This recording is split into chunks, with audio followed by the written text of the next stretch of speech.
Shalom Aleichem. Today is Yom Hamishi B'Shabbat, Thursday, Heth B'Shvat Tavshin Peh, corresponding to the 6th of February 2025, the Minyanom. The last mitzvah listed by the Rambam at the beginning of Hilchot Avoda Zarah Hilchot HaGoyim has to do with mourning practices related to what we saw before about Gilida, about slashing oneself, cutting oneself as a sign of mourning. That is Miswah Nun of the 50 of the 51 Miswah mentioned by the Rambam at the beginning of these halachot. And the very last one is Shilo la'asot korha al meth.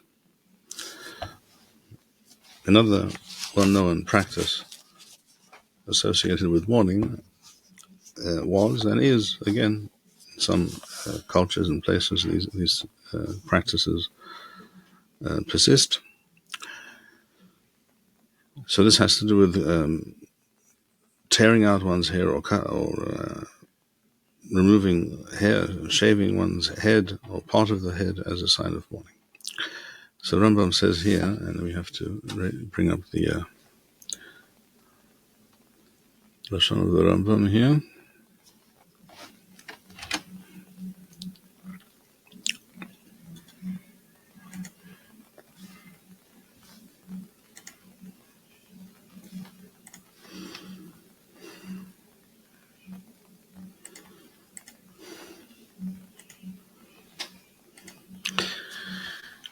So this is Halakha Perek Yod Bet, chapter 12.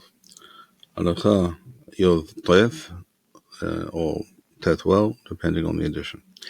HaKorah Korha Hameth Lokeh. He who removes hair, usually this was done either by shaving or by tearing out the hair. We have the expression in English that so-and-so was tearing out his hair with frustration or anguish or what have you. So that is precisely the kind of practice that led to that expression becoming common in English, and I imagine in many other languages. So a person who does so is being over al miswat lo ta'aseh, shene'emar v'lo tasimu korha ben 'ainechem lameth. You shall not do so and cause yourself to be disfigured by removing the hair, for any purpose related to mourning, lameth.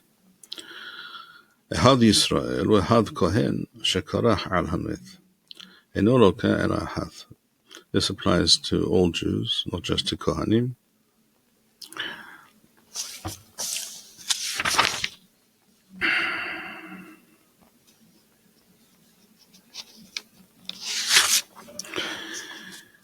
Because the context in the Pasuk is speaking, it would seem more obviously about Kohanim, but the Miswah actually refers to all Jews. Ehad Yisrael v'ehad kohen shekarach al hameth eino lokeh ela hath.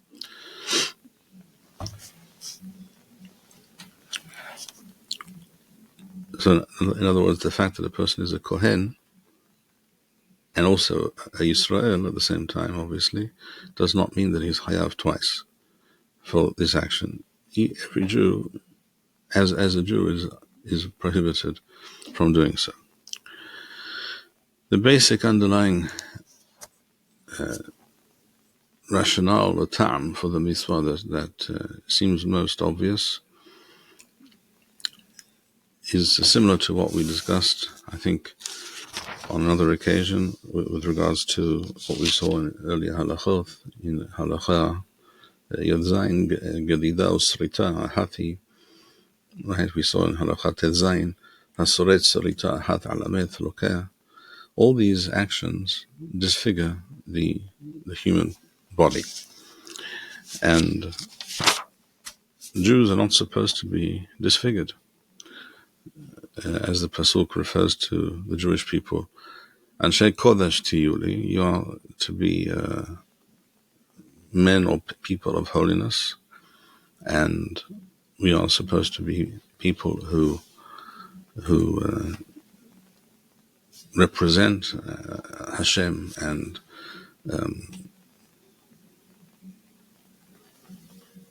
are associated in the minds of others who see us with Hashem. And it is not proper, not fitting, that we disfigure ourselves. If a person is in some way disfigured or underwent some accident or what have you, well, that is tragic and most unfortunate, but it is not something that we chose to do. But we may not choose to do such things, because you could ask yourself the question, why would the Torah care? Why would Hashem care if a person is so completely distraught with mourning for a loved one that they not do this thing? Why should anyone care if that's what he wants to do? And therefore, this seems to be the most likely explanation for such a thing. We also see something similar with regards to Kohanim, a Kohen who suffers from certain kinds of disabilities or is disfigured in certain ways, may not serve as a Kohen for the same reason. In other words, we see here a connection between the Jewish people as a whole and Kohanim and their specific duties and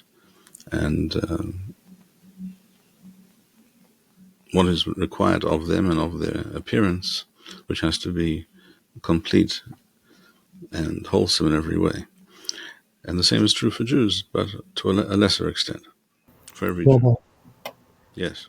Extending this logic, or at least taking this logic to its natural conclusion, one would say that making a korcha on oneself would be asur, even if it's not over somebody dying. And yet we see in the Tanakh figures like Ezra doing it to themselves under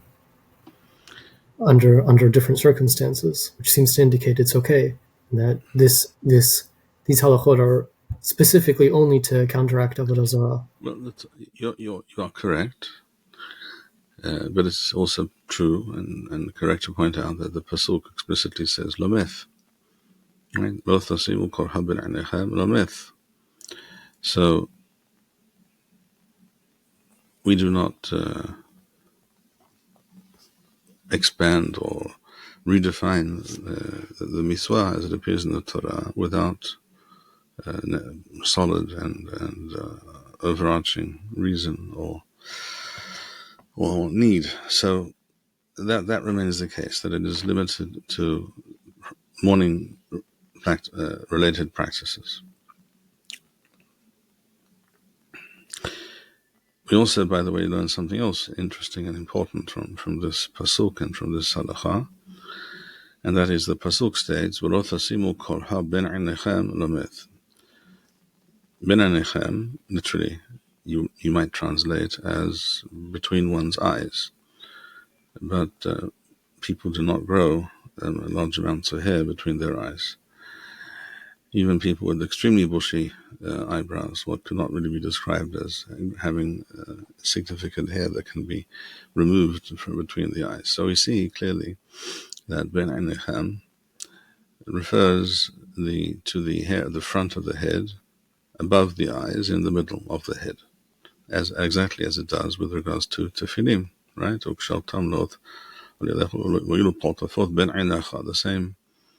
same understanding is the same meaning of this term is quite obvious when it comes to tefillim as well.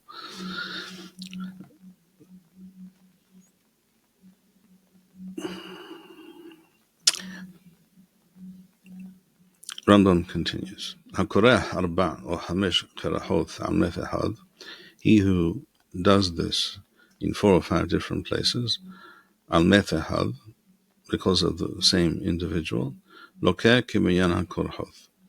Each korha in and of itself is asur, and therefore this person is hayav malkuth for each of those places on the head if they do this in a number of places. Wuhu shehithru bo al kol korha v'korha. And this is on the assumption that there were people who were matre, who warned this person, informed him that what you're doing is asur, and you are liable to be whipped for this. Now this is because, as we see in this halakha, the opposite of what we will see in a moment in the next halakha, because the person cannot do this to 4 or 5 places on one's head at the same time. One does them one after the other. So they lo ba'im ka'ahath, they do not come into being at the same moment. So each has its own separate halakhic status and existence, as opposed to what? As opposed to what we see in the next halakha. Ehad ha'koreach biyado or besam, and it makes no difference whether one does so by hand, by tearing out the hair, or besam, or using some agent which removes the hair, which causes the hair to fall out or be burnt away. Hitbil hamesh esbe'otho besam, ונiham בחמש מקומות בראשו בבת אחת, הואיל וקרא 5 קרחות, אף על פי שהיא התראה אחת, לוקח 5 שהרי כולן באים כאחת.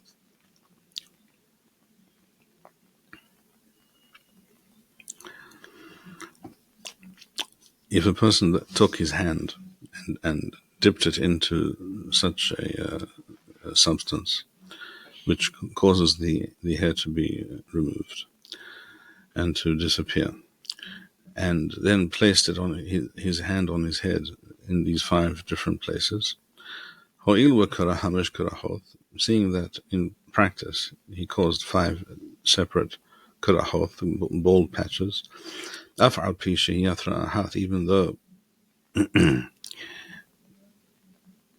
here it was done at the same time, in one action, by one action, and that's why here the hatra, one hatra is sufficient for all 5. But on the other hand, seeing that they all came into being at the same time, but they're also independent because they can be seen and viewed and discerned clearly as separate korhoth. Therefore, is hayav hamesh even if there was only one hatra, because here this action can be done at one moment, and not, as we saw above, as 4 or 5 separate actions. V'hayav al kol harosh keven ha'inayim. And in fact, this applies to all parts of the head, not just ben ernechem. That's the normal place. That's where it usually was done, where it's most obvious and therefore most significant. It makes, as it were, a louder statement. If it's at the front of the head, ben ha'inayim, between the eyes, above, on the front of, forward part of the head. Nevertheless, any part of the head is included. V'hayav al kol harosh keven ha'inayim, shenema lo yikrahu korha b'rosham. So there it said, in that pasuk it says explicitly b'rosham, which includes all parts of the head, not just ben enechem. So ben enechem refers to the normal practice, but in fact this isur applies to all of the head. V'chama shi'ur ha'korha, and how much is considered a korha, because it does not make sense that if a person plucked out 1 hair, shall we say, or 2 hairs or something like that, that this would be considered a korha. So Rambam says, Kedeh shira'eh merosho kagaris panui belo se'ar.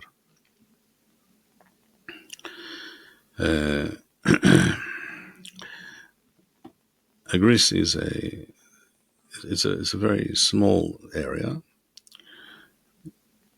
roughly the size of a 1 shekel coin.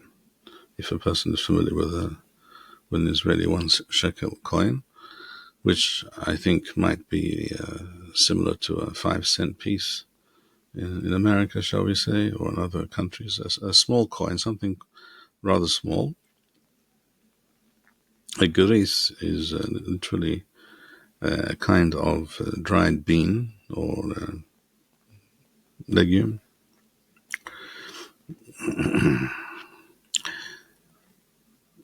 And that is an area that if it is made bald, if all the hairs are plucked out from an area of that size, then it's quite obvious and stands out.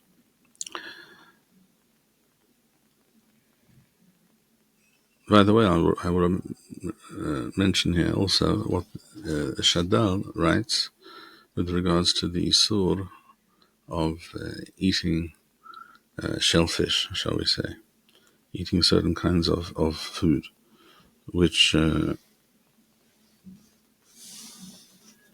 from our perspective at least, from the Torah's perspective, Shadal explains the reason these things are asur, not because they're not healthy or things of that nature, which cannot reasonably be claimed about all such types of food.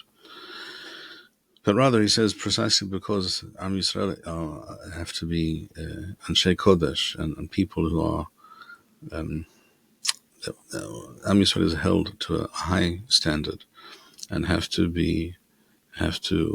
have a lot of self-respect, and therefore we do not eat such creepy crawly things, basically. In terms of health, all manner of insects, for example, are extremely high in protein. That's just a fact.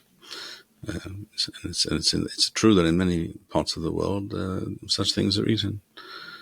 In Cambodia, large spiders are cultivated and sold in the marketplace. A big hit, apparently. It also happens to be what they call nowadays a superfood, very, very high in protein.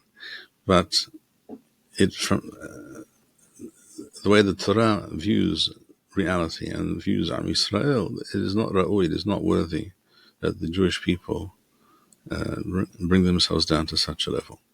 And it's not therefore a question of health, it's a question of respect for ourselves and our connection to Hashem, and it's not ra'ui that we behave in that way. And this connects to what we said before about the underlying reason for this isur of a korha,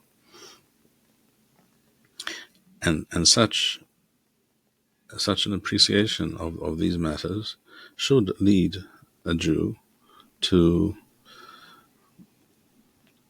internalize more fully, more completely, who he is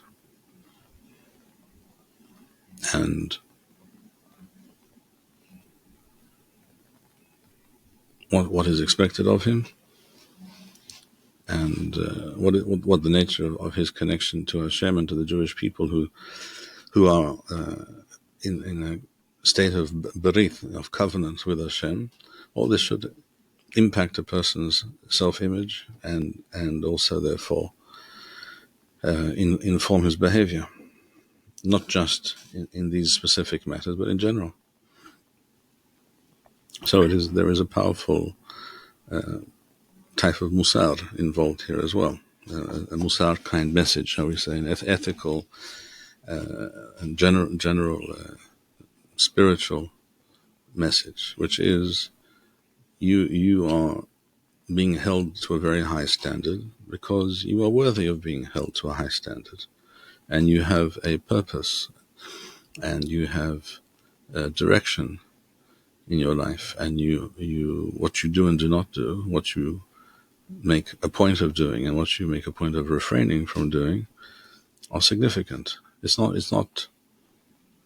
not irrelevant what you eat. It's not irrelevant how you dress, as we also saw before about matters of dress.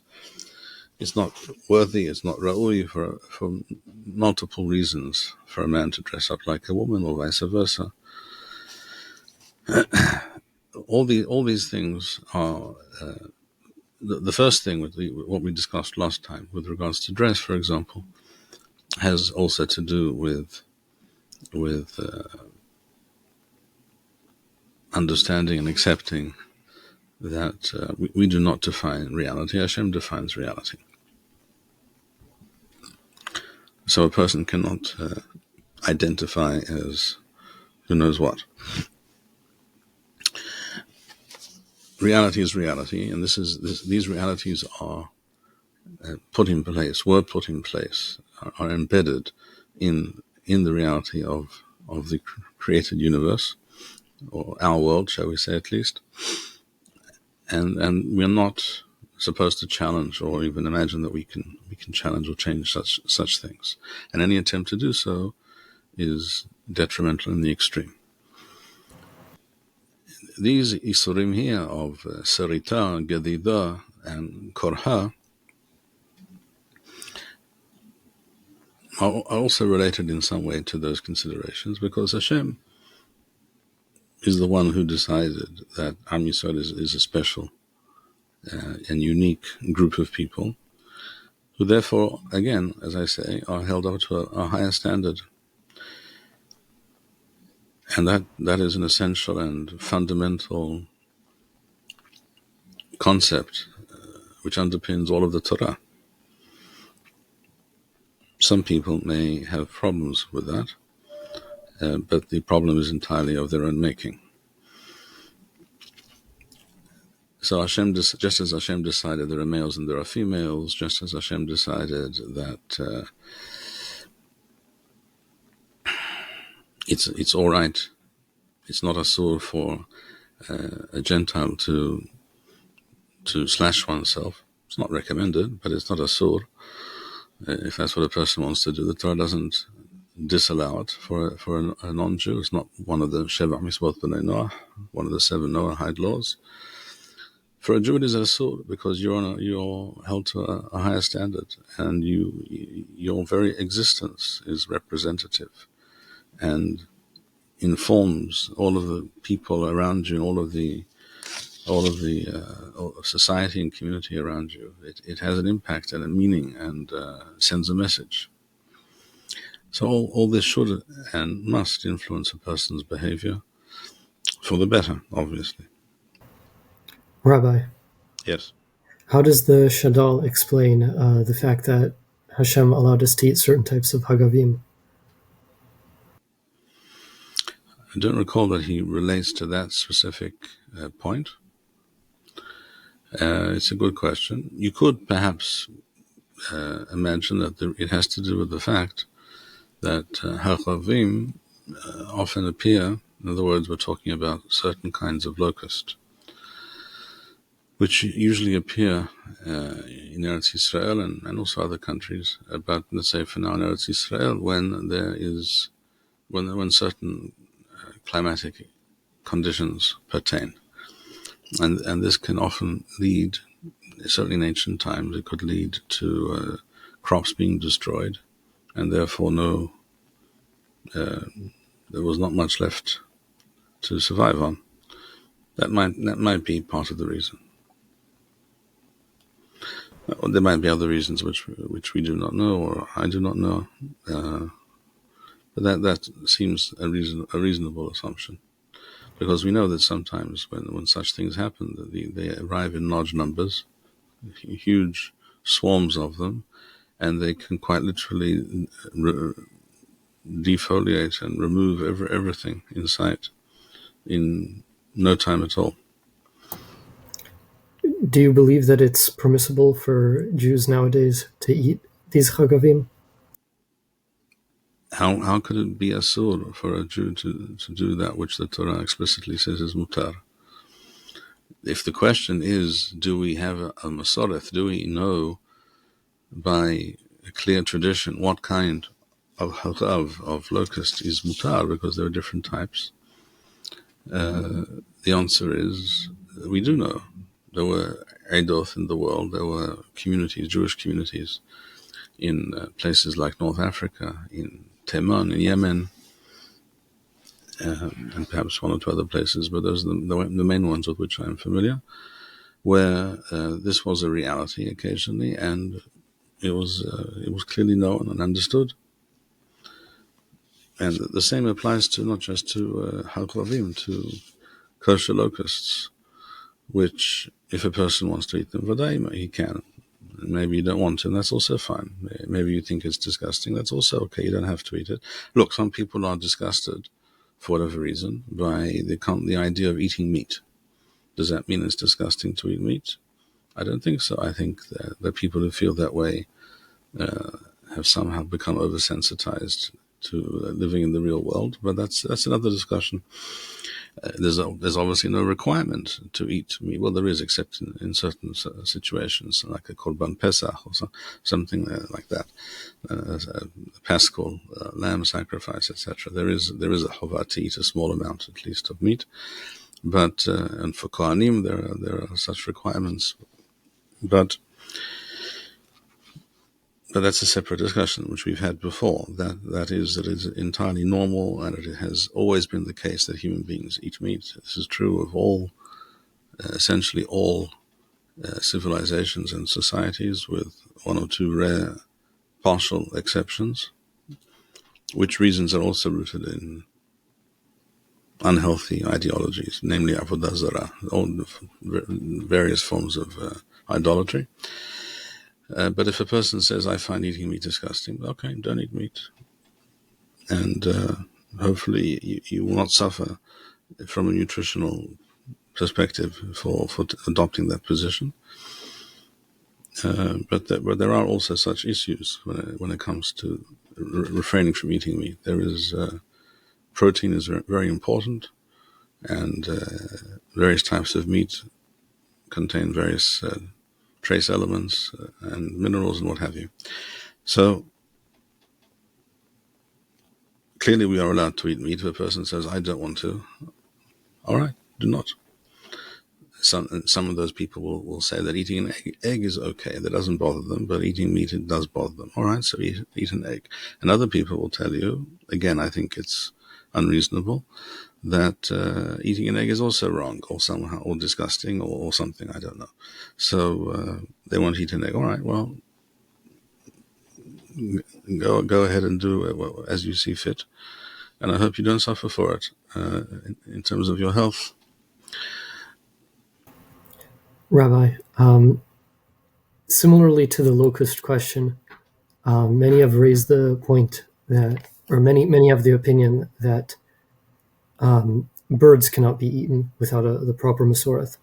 Yes. Do you accept this halachic principle? I accept the following principle, that where there are Jews who clearly have a Masoreth, even if your particular community or your ancestors lost a certain Masoreth for various reasons, but if you are aware of the fact that other Jews in other places have a clear Masoreth that this type of bird is mutar, then that type of bird is mutar for all Jews. It's purely it's due to the vagaries of history and other factors that certain things simply drop off the menu. For example, I know for a fact that pheasant, which technically is another kind of chicken. Chicken. There are many types of chicken out there in the world, and pheasant is another relative of the chicken, one member of the chicken family. But it's a distinct type, and it has a distinct flavor, apparently, and it was highly regarded in various places and times. To this day, I believe also. So we know for a fact, I once read up on this, that as recently as 200 years ago, 250 years ago, even more recently in various communities, such as in Italy, pheasant were raised and were eaten, and no one thought twice about it. There was no question. Why did pheasant not exist in certain other communities? Either because they couldn't survive in those conditions, or because they're expensive to raise. I know someone I spoke to many, many years ago, but I met or spoke to a person who tried to raise pheasants here in Israel for market, and a Haredi Jew, actually. although born in America, which is also not surprising because they're therefore more inquisitive and more open and more aware of certain things than perhaps others. And he told me that there's no question that it's mutar, and you know that, but as I know it, but it's very difficult and expensive to raise them. So as an economic proposition, it's just not viable. On top of which, many people would say, I've never heard of eating pheasants, so I'm not going to buy it. So for all those reasons, it wasn't a viable business economically. So he dropped the idea. But is it mutar to eat pheasant? Absolutely. There's no reason on earth that it should not be. We have books written by shohatim, books and pamphlets and what have you, and other references written by shohatim, for example, in Italy and other places in the world, in fairly recent times, where pheasant was definitely something that was slaughtered and eaten, and no question about that. And the same probably applies to certain other fowl as well.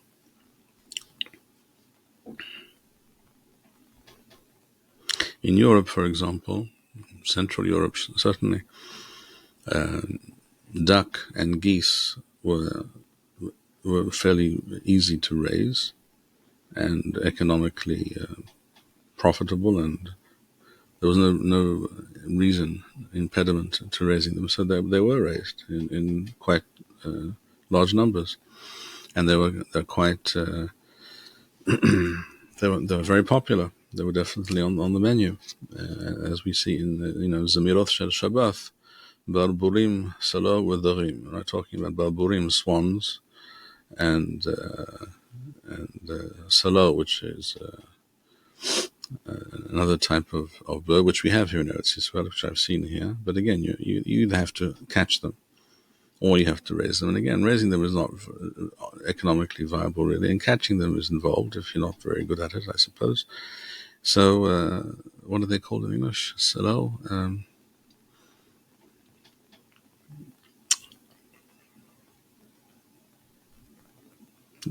Not very large birds. I can't remember what the term in English is, their name, what they're called in English, but Quails? sorry?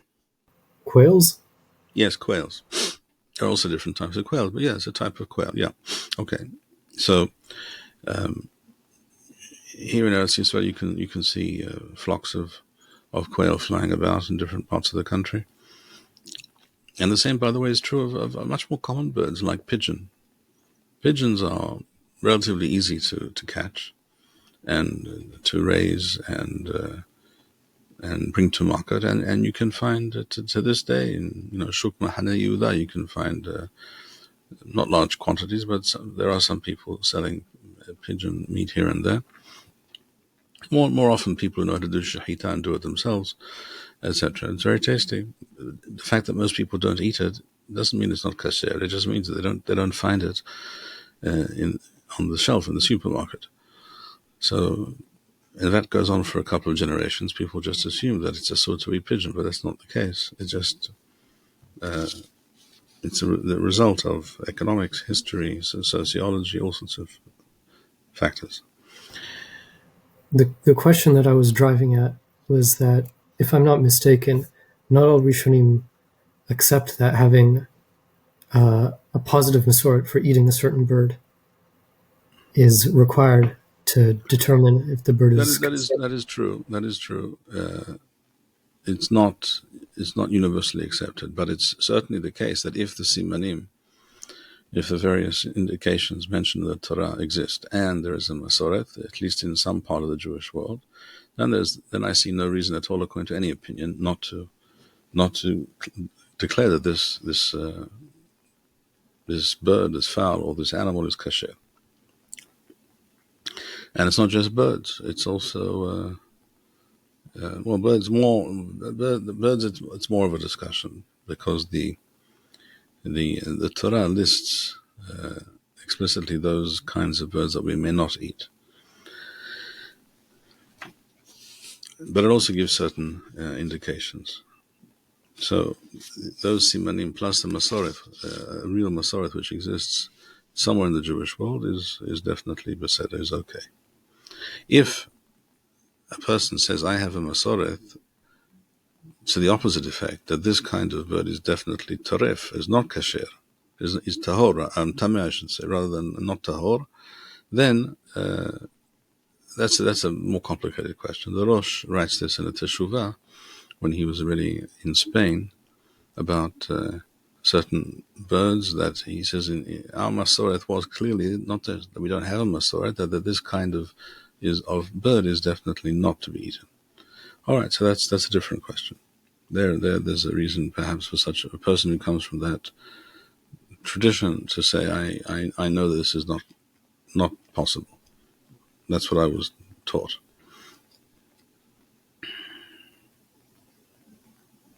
But when it comes to things like harchavim, locusts, and the like, it's not because anyone had a masoreth against eating harchavim. It was simply something that didn't exist in Hungary or in Poland or what have you. They just were unfamiliar with such things, and therefore this knowledge was lost. And therefore, in the same way that many aspects of Lashon HaKodesh were lost or confused. It's not that someone has to claim that one has a clear masoreth. I have a masoreth that you may not pronounce a tau refuya as a th, as a th. I have a masoreth that has to be pronounced as a samach. That is not a convincing argument for multiple reasons. Language is always plastic and fluid and always subject to change, first of all. We do the best that we can based on what we know and existing masorot. And we do, Baruch Hashem, have the necessary masorot to be able to say with almost no doubt how those things should be pronounced or were once pronounced. We also have indications, by the way, that amongst the Ashkenazim, going back 700-800 years, maybe even 600 years, there were some Hazanim, Shlichei Tzibur, and other people. From what they write in certain places, it's obvious that they pronounce the Gimel Refuya as a Rimel, and they compare it to a Chaf, a Re and a Ch are quite close, and they say so, and that can only be because they knew how to pronounce it and they had that Masoreth, but it was already a dying Masoreth in that part of the world. But that doesn't. The death of a correct masoreth does not, by definition, lead to the rise of an opposite or negative masoreth.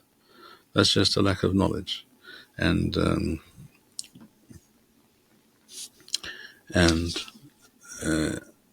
another occasion, or maybe I'll mention this in a shiur, Hagaon Rav Yaakov Kamenetsky Zitzal writes this explicitly. He was Ashkenazi, and I imagine he was brought up pronouncing things like everybody else around him. But he recognized that this pronunciation was not ideal, not correct in all respects, and he writes this explicitly in a haskama that he wrote for a book that someone wrote on this subject some decades ago.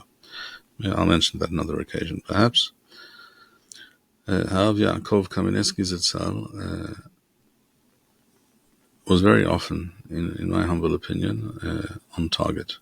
Saw things clearly in the correct light, which is also why when you sent me some, was it you or someone else who sent me a list of Mekorot to do with Pidyon Shavuim connected to the hostage deal.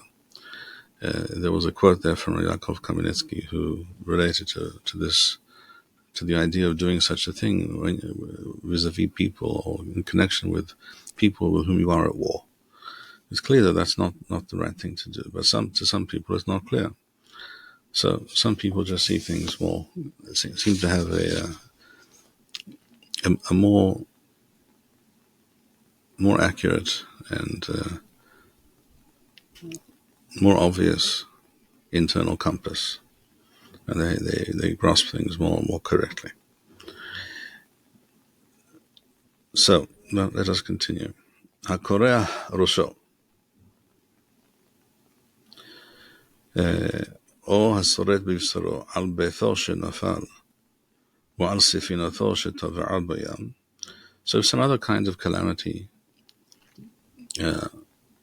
occurred in a person's life, let's say one's home went up in flames, which is of course a terrible, terrible tragedy, and will have a tremendous impact on a person's and his family's life. Or he is a merchant and he had a ship at sea bringing a very expensive and lucrative cargo, and this ship was lost at sea, and he's distraught. If a person, as a result of this, ripped out his hair or something like that, patur, as we mentioned before, as you mentioned correctly in the case of Zarah Sofer or what have you, وَإِنَّهُ لَوْ كَانَ إِلَّا عَلَى مَيْثٍ بِلَبَادٍ أَوْ هَالسُّرَيْتِ لَعْبُدَ زَرَى. So if it's done either lameth or in emulation or as part of the various Avoda Zarah related practices of the Goyim, then it is asur. It's not recommended at any time, but it's not within the purview of this isur. HaKoreh korha b'rosho shel ha'avero, he who does this to another person, not to himself. V'asoret sarita b'vsar ha'avero, or slashes or cuts one's flesh, but not one's own, but someone else's, probably at their request. V'akotev ketobeth ka'aka b'vsaro shel ha'avero v'ya ha'avero mesayah, or tattooing another person, and this person also assisted in some way, as we've discussed. Bizman sheshnehem mezidim, shnehem lokim. In other words, doing it to another Jew is asur. And if the person to whom it is being done assists in any way, he's also involved in the action. And he's also hayav, and therefore both of them are lokim, they're both liable to be lashed by the Beit Din for so doing. Ehad shorer v'ehad mezid.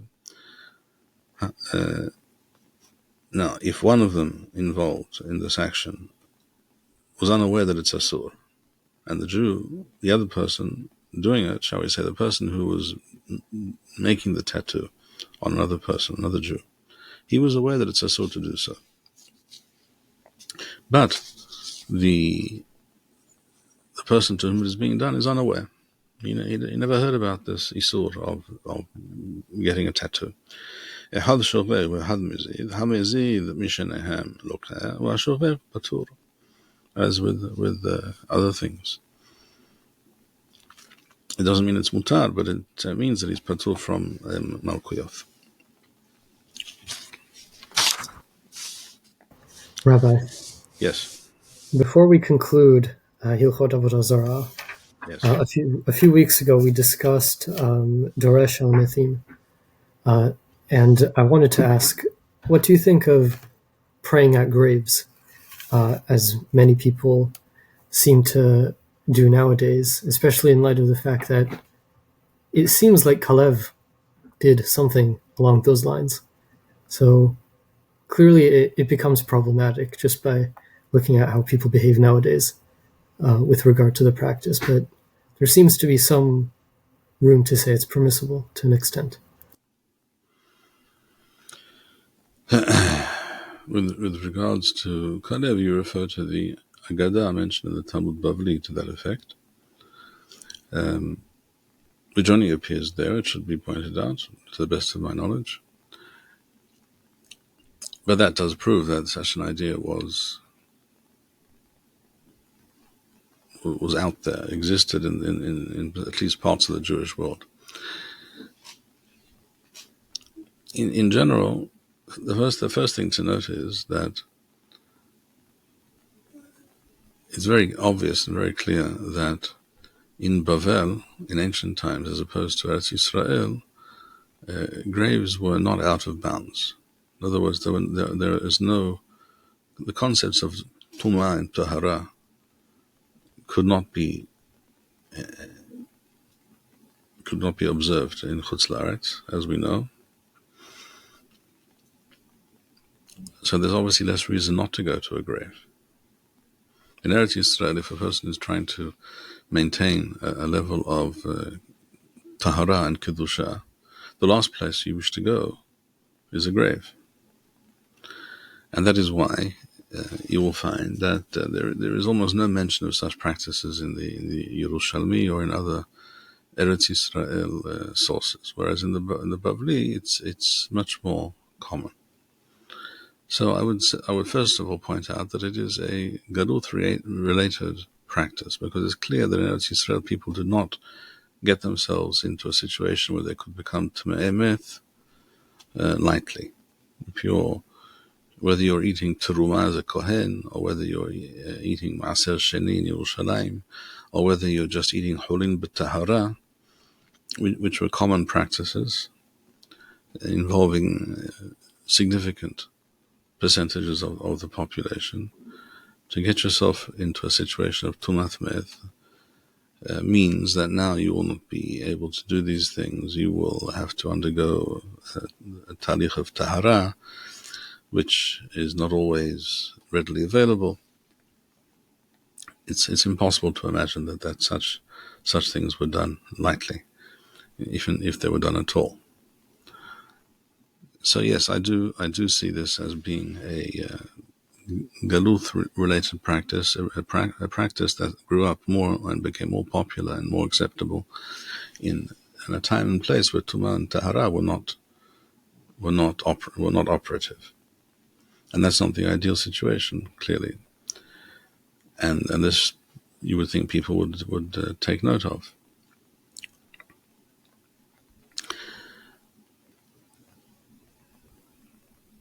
On the other hand, it is true that most people who go to graves, which I'm not really in favor of at all, but most people who do these things, in most cases, are not referring to going to a certain grave referred to as an ohel in a certain place in New York, but because I have no idea, or at least I'm not sure they have any idea what they imagine, what they think about that place, and why they're going there, because their attitudes are very, very suspect on many levels. But most people who go to this or that grave, let's say in Eretz Yisrael, well, first of all, I would tell you that many of the so-called grave sites in Eretz Yisrael are not the graves that they think they are. In other words, on a certain place, there's supposed to be the grave of Dan ben Yaakov. What's the proof that Dan ben Yaakov is buried there? Essentially, there is no evidence for that at all. The same is true for innumerable supposed graves that were basic. Many of them were just invented over the centuries by various people, or mislabeled for various reasons. But even if a person knows exactly and with a high degree of certainty that a certain famous, important person is buried in a certain place, most people go there not because they imagine for a moment, has for sure, that they are worshipping that person or anything of that sort. They imagine that the zechut of that tzaddik is a good and proper place to turn to Hashem. It also perhaps has some subjective impact on a person on some level that makes it easy for them to connect to Hashem. So I understand why people do it, but I think there are better ways to go about it.